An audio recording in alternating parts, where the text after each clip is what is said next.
കഴിഞ്ഞ സോപ്പിൽ വന്നൊരു പേഷ്യൻ്റ് കണ്ടതിന് ശേഷമാണ് ഇത് എനിക്ക് ഡെഫിനറ്റായിട്ട് ഒരു വീഡിയോ ചെയ്യണമെന്ന് തോന്നി. ഒ പി വന്ന പേഷ്യൻ്റ് പണ്ട് കാലത്ത് ഞാൻ അമൃതയെ കണ്ടുകൊണ്ടിരുന്നൊരു പേഷ്യൻ്റാണ്. ഒരു 10 കൊല്ലം മുമ്പ് കണ്ടുകൊണ്ടിരുന്ന പേഷ്യൻ്റാണ്. പേഷ്യൻ്റ് ഒരു കുഴപ്പമില്ലായിരുന്നു. റുമറ്റോയ്ഡ് ആർത്രൈറ്റിസ് ഉള്ള പേഷ്യൻ്റായിരുന്നു.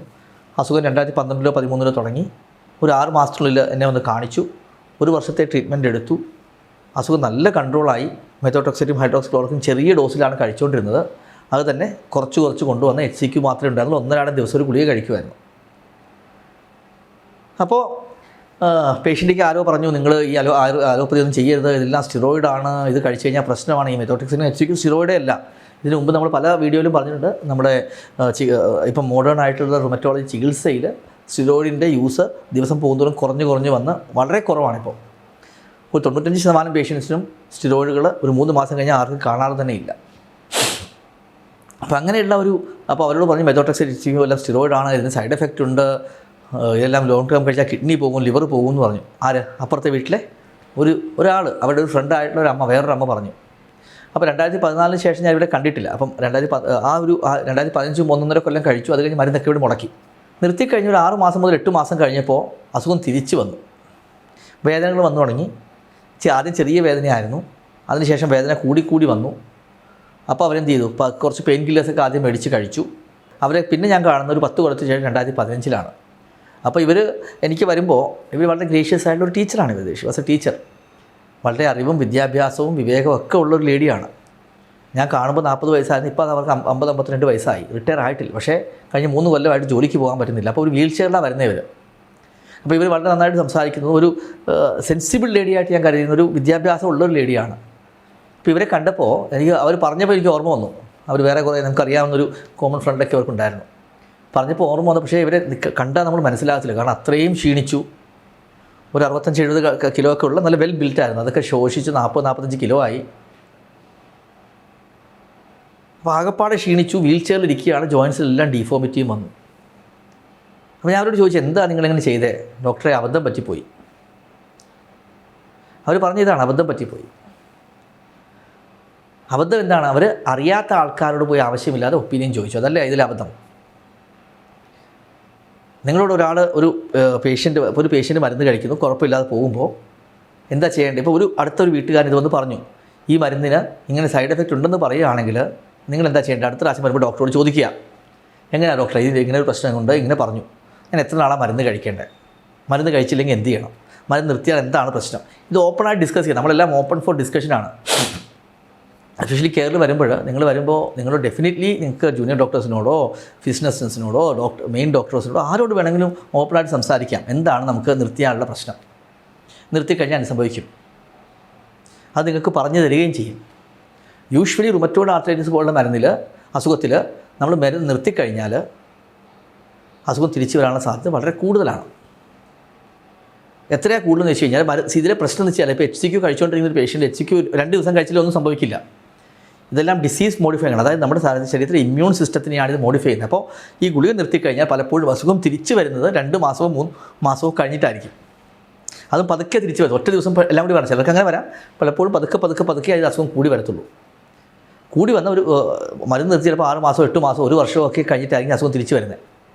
ചിലർക്ക് 2 വർഷം വരെ മരുന്ന് നിർത്തി കഴിഞ്ഞാൽ കുഴപ്പമില്ലാതെ പോകാറുണ്ട്. അപ്പോൾ ഇവർ മരുന്ന് നിർത്തിയത് കൊണ്ട് എന്താ പറ്റിയേ? ഇവർക്ക് അസുഖം തിരിച്ചു വന്നു. അവർ മരുന്ന് നിർത്തിയെന്ന് മാത്രമല്ല, അസുഖം തിരിച്ചു വന്നപ്പോൾ നമ്മളെ പിന്നെ വന്ന് കാണിച്ചേ ഇല്ല. അവർ 1-2 കൊല്ലമൊക്കെ പതുക്കെ ജോലിക്കൊക്കെ പോകുമായിരുന്നു. അത് കഴിഞ്ഞ് 2-3 വർഷമായിട്ട് അവർ ജോലിക്ക് പോകാൻ പോലും പറ്റുന്നില്ല. അപ്പോൾ നമ്മൾ എക്സ്റേ എടുത്ത് നോക്കിയപ്പോൾ ഒരു നീ കംപ്ലീറ്റ് ഡാമേജാണ്. എന്തുകൊണ്ട് ഡാമേജായ? നീരവിടെ കെട്ടിക്കിടന്ന് അതിൽ കാർട്ടിലേജ് ഡാമേജായി. ഭാഗ്യം കൊണ്ട് ബാക്കിയുള്ള ജോയിൻസിൽ കൈക്ക് കുറച്ച് ഡിഫോമിറ്റി വന്നെങ്കിലും ബാക്കി ഹിപ്പിലും ബാക്കി ആംഗിളിലൊന്നും വലിയ കുഴപ്പമില്ല. അപ്പോൾ കുറച്ച് മരുന്ന് തുടങ്ങി, കുറച്ച് ഫിസിയോതെറാപ്പി ചെയ്തപ്പോൾ ഒരു മുട്ട് വലിയ കുഴപ്പമില്ലാത്തതുകൊണ്ട് ഇപ്പോൾ അവർ നടന്നു തുടങ്ങി. പക്ഷേ ഇതിലെ പ്രശ്നം എന്താണ്? മിക്കവാറും അവരുടെ റൈറ്റ് നീ നമുക്ക് റീപ്ലേസ് ചെയ്യേണ്ടി വരും. അപ്പോൾ ഇന്നലെ 1 മാസത്തെ ഫോളോ അപ്പിന് വന്നു കഴിഞ്ഞപ്പോൾ അവർ നടന്ന് റൂമിലോട്ട് വന്നപ്പോൾ എനിക്കതിൽ വലിയൊരു സന്തോഷമുണ്ടായി. കാരണം പതുക്കെ ഒരു വീൽ ചെയറിൽ നിന്ന് നടന്നു തുടങ്ങി. അവർക്ക് ആഹാരം കഴിക്കാൻ പറ്റും. പണ്ട് ആഹാരം പോലും കഴിക്കാൻ പറ്റുന്നില്ലായിരുന്നു. അപ്പോൾ ഡെഫിനറ്റ്ലി ഇമ്പ്രൂവ്മെൻറ്റ് വന്നു. പക്ഷേ എന്താ പ്രശ്നം? ഗുളികകൾ ഡോസ് കൂട്ടേണ്ടി വന്നു, അതിൻ്റെ എണ്ണം കൂട്ടേണ്ടി വന്നു. മാത്രമല്ല 1-2 ജോയിൻറ്റിൽ തേയ്മാനം വരികയും ചെയ്തു. അപ്പം നമ്മുടെ ഇതിൽ നിന്നുള്ള ഗുണപാഠം എന്താണ്? ഇതിലുള്ള ഏറ്റവും വലിയ പ്രശ്നം, നമ്മൾ മരുന്ന് മുടക്കി കഴിച്ചു കഴിഞ്ഞാൽ ആ മരുന്നുകൾ ചിലപ്പോഴും എഫക്റ്റീവ് അല്ലാതെ വരും. ഫോർ എക്സാമ്പിൾ HCQ ഒന്നരാടം കഴിച്ചൊരു പേഷ്യൻറ്റ് മരുന്ന് മുടക്കിയിട്ട് വരുമ്പോൾ അസുഖം തിരിച്ചു വരുമ്പോൾ ചിലപ്പം HCQ ഒന്നരാടം തുടങ്ങിയ അസുഖം കൺട്രോൾ ആകത്തില്ല. ഷുഗറിനും പ്രശ്നം എങ്ങനെയാണ്? ഒരു ദിവസം ഷുഗറിൻ്റെ ഗുളിക കഴിച്ചില്ല, ഷുഗർ ഇൻസുലിൻ എടുത്തുകൊണ്ടിരിക്കുന്ന ഒരാളാണ്, ഇൻസുലിൻ എടുക്കുമ്പോൾ 150 ആയിരുന്നു, ഒരു ദിവസം ഇൻസുലിൻ എടുക്കാൻ മറന്നുപോയി 300 അടുത്ത ദിവസം ഇൻസുലിൻ എടുത്തു, ഷുഗർ കൺട്രോളായി. ഇതിലങ്ങനെയല്ല. ഓട്ടോഇമ്യൂൺ ഡിസീസിൽ അസുഖം തിരിച്ചു വന്നാൽ സെയിം ഡോസ് ഓഫ് ഡ്രഗ് എഫക്റ്റീവായി കൊള്ളണമെന്നില്ല. നമ്മൾ ചിലപ്പോൾ അതിൻ്റെ അടുത്ത ലെവലിൽ ഡ്രഗിലോട്ട് പോകേണ്ടി വരും. മാത്രമല്ല, ഒരു ദിവസം മുടക്കിക്കൊണ്ട് അടുത്ത ദിവസം അസുഖം വരണത്തില്ല. ആൾക്കാരുടെ വിചാരം എന്താണ്? ഒന്ന് മുടക്കി നോക്കാം, ഇന്ന് വന്നപ്പോൾ നിർത്തി, കുഴപ്പമില്ലല്ലോ, അപ്പോൾ 2 ആഴ്ച കഴിഞ്ഞ് നമുക്ക് നോക്കാം, 2 ആഴ്ച കഴിഞ്ഞാൽ പിന്നെ പതുക്കെ നിർത്തി. അങ്ങനെ വന്നു കഴിയുമ്പോൾ അസുഖം പൂർവാധികം ശക്തിയോടെ തിരിച്ചു വന്നു കഴിഞ്ഞാൽ നമ്മൾ ഡബിൾ ഡോസിലോ ട്രിപ്പിൾ ഡോസിലോ ഗുളിക കൊടുക്കേണ്ടി വരും. പിന്നെ കൺട്രോൾ ചെയ്യാനും ബുദ്ധിമുട്ടാണ്. അത് ചിലപ്പോൾ അതിൽ തേയ്മാനം, ഒരു ജോയിൻറ്റോ 2 ജോയിൻറ്റോ ഒക്കെ തേയ്മാനം സംഭവിക്കും. മാത്രമല്ല ചിലപ്പോൾ വേറെ ഓർഗൻസിനെ ഇത് കയറി ബാധിക്കും. അപ്പോൾ ഇതാണ് ഇതിൻ്റെ ഒരു പ്രശ്നം. അപ്പം ഇതിൽ നിങ്ങളോട് പറയാനുള്ള ഒരേ ഒരു കാര്യം, ഒരിക്കലും ഡോക്ടറുടെ ഒരു അനുവാദമില്ലാതെ നമ്മൾ മരുന്നുകൾ നിർത്തരുത്. നിർത്തിക്കഴിഞ്ഞാൽ പലപ്പോഴും അത് അസുഖം തിരിച്ചു വരുന്നത് വളരെ മോശമായിട്ടായിരിക്കും. നിങ്ങൾക്കിപ്പോൾ നിർത്തി എന്തെങ്കിലും കാരണവശാൽ 1 മാസം 2 മാസം മരുന്ന് കഴിക്കാൻ പറ്റിയില്ലെങ്കിൽ അറ്റ്ലീസ്റ്റ് വേദന തിരിച്ചു വരുമ്പോൾ ഉടനെ തന്നെ തിരിച്ചു വന്ന് കാണിക്കുക. സ്റ്റിൽ ദേർസ് നമുക്ക് വീണ്ടും ചിലപ്പോൾ കുറച്ച് ഗുളികയുടെ കുറച്ച് ഡോസ് കൂട്ടി തുടങ്ങിയാൽ തന്നെ പെട്ടെന്ന് കൺട്രോൾ ആകും. വഷളാക്കി വെച്ച് അത്രയും ചെയ്ത് ബുദ്ധിമുട്ടി അല്ലെങ്കിൽ എന്തെങ്കിലും ട്രീറ്റ്മെൻറ്റ് നിങ്ങൾ എടുത്തു, വേറൊരു സ്റ്റേജും ഉണ്ട്. ഫോർ എക്സാമ്പിൾ മരുന്ന് കഴിച്ച് മരുന്ന് നിർത്തി അസുഖം തിരിച്ചു വന്ന് നിങ്ങൾക്ക് എന്തെങ്കിലും വേറെ ഒരു എവിടെയെങ്കിലും ഓരോ ഓൾട്ടർനേറ്റീവ് സിസ്റ്റംസ് ഓഫ് മെഡിസിൻ, ആയുർവേദം, ഹോമിയോ എന്തെങ്കിലും ചെയ്തു, പക്ഷേ 1 മാസം 3 മാസം 2 മാസമോ കഴിയുമ്പോൾ കുറയുന്നില്ലെങ്കിൽ ഡെഫിനറ്റ്ലി നിങ്ങൾ തിരിച്ചു വന്ന് കാണിക്കണം. കാരണം കുറേ ദിവസം നിങ്ങളത് വെച്ചുകൊണ്ടിരുന്ന അത് തന്നെ ചെയ്തുകൊണ്ടിരുന്നെങ്കിൽ എന്താ പറ്റുന്നത്? പലപ്പോഴും അത് നമുക്ക് ഡിട്രിമെൻ്റലായിട്ട് നമുക്ക് തന്നെ ദോഷമായിട്ട് ഭവിക്കുകയും ചെയ്യും.